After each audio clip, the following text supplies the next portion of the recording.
After a year of watching JoJo, I have decided to make this retrospective video on the last year of me watching JoJo and my perspective from a casual new viewer. Plus, you know, it's a nice change of pace from my standard JoJo videos, though expect more of those soon, so stay tuned. But with that out of the way, let's get into it. So originally, I first started watching JoJo in 2017. I saw the first season, and I generally didn't like it. I released a fairly poorly received review on the first season, which you can still find, though it's a bad video. I do not recommend it, and I guess in that sense, maybe if you want to see a bad video, I do recommend it. But it wasn't until early 2019 did my good buddy, Everything Animated, recommended that I check out Stardust Crusaders. After that, it was a domino effect. I fell in love with JoJo and went back and rewatched all of the JoJo anime that I missed a whole bunch of details on, or, well, it's just, you know, season 1. I watched the recuts for Phantom Blood and Battle Tendency, finished Stardust Crusaders, and then part 4, which is probably my favorite. And now I'm watching part 5.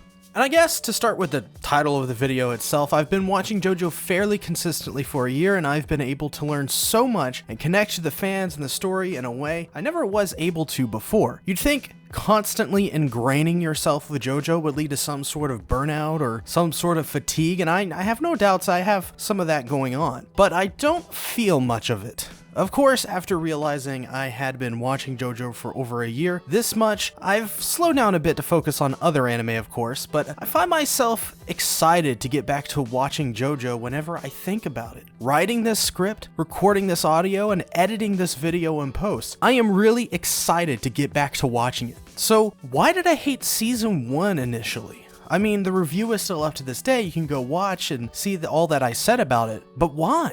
Well, I think this is a common problem people naturally have, and as well something that only enthusiasts of anime like myself can experience. The first is simply the contrarian attitude people naturally have when seeing something so popular, and so many people, you know, they're so rabid about it and so into it like the JoJo fanbase is. You think, well, how can this anime be so good? I've never heard of it. It mustn't be as good as people say it is. So you go into that anime or series or anything like it with a very combative attitude. It's something you've likely experienced before, and it's something I myself will probably experience again. It's simply impossible to not have that attitude from time to time. Everybody's in their own different headspace. Thankfully, as I've done this YouTube thing more and more, I've met more and more people, and I've learned to take a more open-mind approach to things from the way generally other people talk about things. This is actually why I ended up enjoying JoJo in the end, actually. It's this channel's growth and the meeting of new people which has helped me expand my mind to enjoy more than just the same old things I've been experiencing for years already.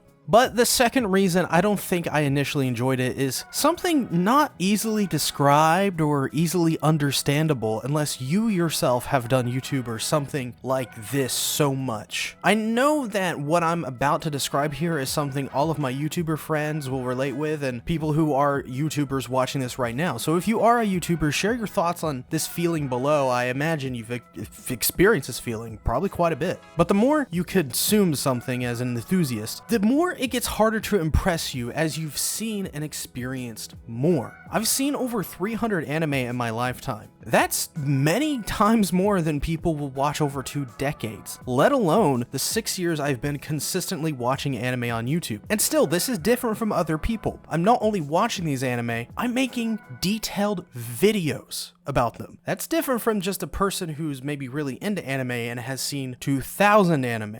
They likely still enjoy it in a different way than I do. So when I went into Phantom Blood, well, I think at that time I'd seen that kind of stuff before. I've seen Dragon Ball, Fist of the North Star, Yu Yu Hakusho, so on and so forth. And as any JoJo fan knows, Phantom Blood is easily the most outdated part in JoJo and is often at the bottom of people's lists for this very reason. So when you combine that very combative attitude and a kind of jaded YouTuber who's already seen a lot of shonen anime, and a very important big note is that at that time I absolutely hated watching shonen as I was beyond the point of burnout for shonen. So I simply wasn't in the mood for JoJo. But I'm a man that can admit when I'm wrong. When I made a bad video on Blade of the Immortal recently, I'll admit it, I was wrong, and also I kind of regret that as I took that video down, which I definitely should not have done. And And as well, another example, when I realized I actually liked Love Life, I made a video about how I was wrong about that, and I love Love Life now. I am wrong when I'm wrong, and there is nothing,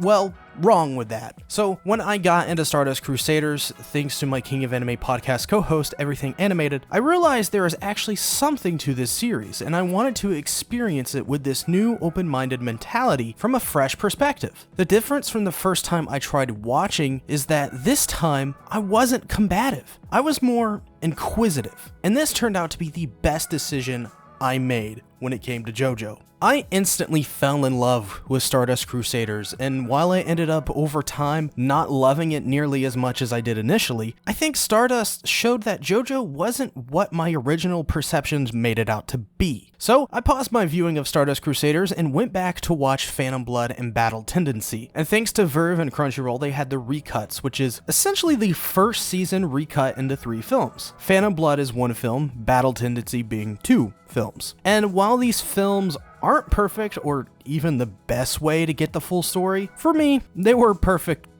for my schedule. For Phantom Blood, well, you kind of guessed it, I don't like it. In fact, I think it's a rather boring part, though I do appreciate the importance of Phantom Blood. This is the origins of JoJo. This is the start of this massive series. I would be stupid to say Phantom Blood isn't an essential piece of history for the JoJo franchise. But as well, I think Phantom Blood is simply best viewed through this recut, and if you really don't want to watch it, just read the basic plot on Wiki and then start on Battle Tendency. Yes, I know I'm about to get 100 comments about how skipping parts is bad, but I mean, really, this is Phantom Blood. You really aren't skipping like part 4 or part 5. This is Phantom Blood, y'all. We're good. And by the way, before we move forward, I've made a video on literally every single part of JoJo that I've seen so far. Playlist is the first link in the description.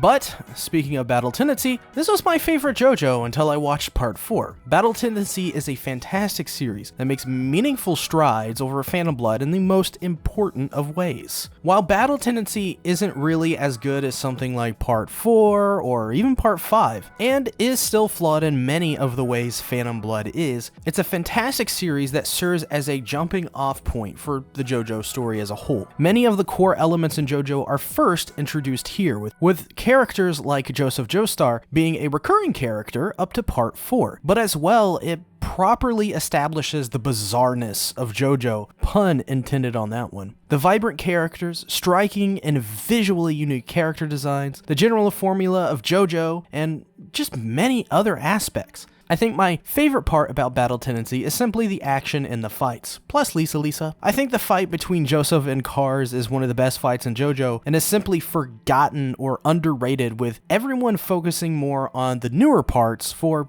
better or for worse.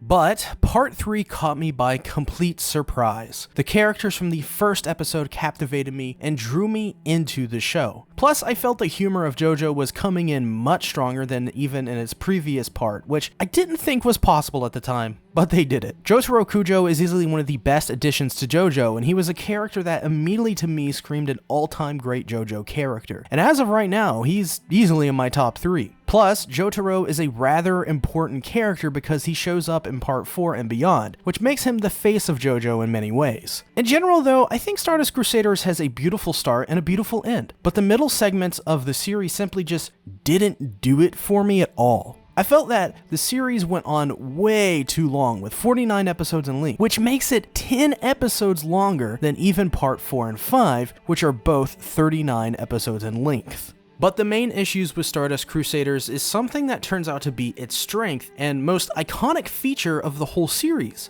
and that's the stands. Their introduction in Stardust Crusaders are fantastic for our protagonists, and I love them. But the implementation for the antagonists are largely bad or outright boring most of the time. It feels more like a Monster of the Week kind of show, and every time I get to the sun stand, oh god, I have to immediately skip it. In fact, I think a good portion of the middle of Stardust Crusaders as a whole, this is, both season 1 and 2 together, is simply skippable. While there are small moments here and there, in the middle, it's best to simply skip these boring, almost filler-like episodes like the Sun Stand. Of course, there isn't anything new or unique to that comment. This is a sentiment most people seem to share, is just skip the Sun Stand episode. But it can't be said enough how Stardust Crusaders' middle portion largely feels like a waste of time because of its tunnel vision on the stands and having every episode seemingly just be a monster of the week Scooby-Doo-like flow to their episodes. But as I said earlier, you will not be disappointed with the setup and the ending to Stardust Crusaders. The last episodes of Stardust Crusaders was wild and packed full of action and fantastic storytelling. I was so ready for Jotaro to finally defeat Dio and put an end to this rivalry that spanned decades. And once we got there, it played out in one of the most satisfying battles in Stardust Crusaders and one of the most memorable moments in all of JoJo, with tons and tons of catchphrases being spawned from this fight, like Zawaldo. I tried really hard to do that, but I got a little bit of a cold. It didn't work out. I apologize. Then we have part 4, which since finishing it has turned out to be my favorite JoJo of all time. It's so good that I can't see part 5 topping it, but like we talked about earlier, I am keeping my mind open and ready for it to be changed. Part 4 though, I mean, gosh, I mean, what can I say about it? There's just so much to say about it. For one, Kira is the best villain I've seen in anime in such a long time. Kira is such a... God, he's such a bastard, and you want to see him taken down by Josuke. Speaking of Josuke, I mean, he's a fantastic JoJo and is my favorite JoJo, with Jotaro and Joseph trailing behind him respectfully. Josuke is just a very charming guy who has one of the best stands in Crazy Diamond. I honestly don't think there are many episodes in part 4, besides only one that I think is bad. Every single episode in part 4 besides that one is good, and serves a purpose to build the story of part 4 to the amazing climax between Josuke and Kira. This fight between the two is one of my favorite right now, and I don't know if it'll be topped. They built up Kira so well that I just don't know, man. I just don't know at this point. Part 4 of JoJo, easily my favorite JoJo right now. No doubts about it, and I honestly, with a shadow of any doubt, I think it's a masterpiece.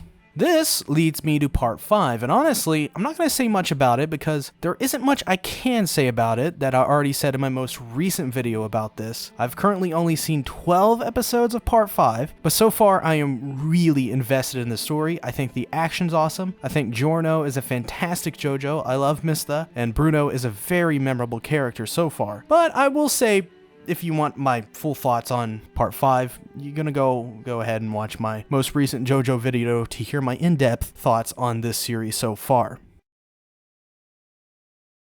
My closing thoughts are this: after a year of watching JoJo, I am even more eager to watch, well, even more JoJo.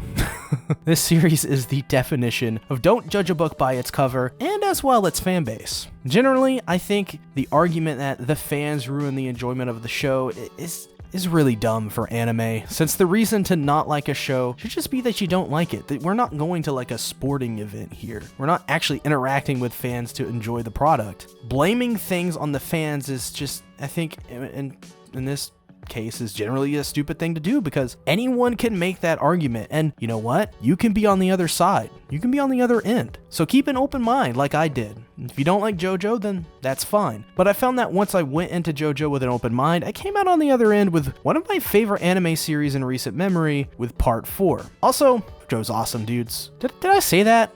Get out there and try it out if you haven't already. It was a rough start for me, but I enjoyed it thoroughly otherwise. But before you click off the video for a moment, if you're new to the channel, consider subscribing. I just recently hit 5,000 subscribers, which is just, I mean, that's just insane. I am so appreciative and thankful for that. So for my 5,000 subscribers celebration video, I have decided to cover everything about Fate Stay Night's The Fate Route. It's a massive undertaking with the script already going over 20 pages. So if you're a fan of Fate Stay Night, then maybe consider subscribing and hitting the bell so you don't miss that massive dive into the Fate Route. Also, so you don't miss any more JoJo videos as well.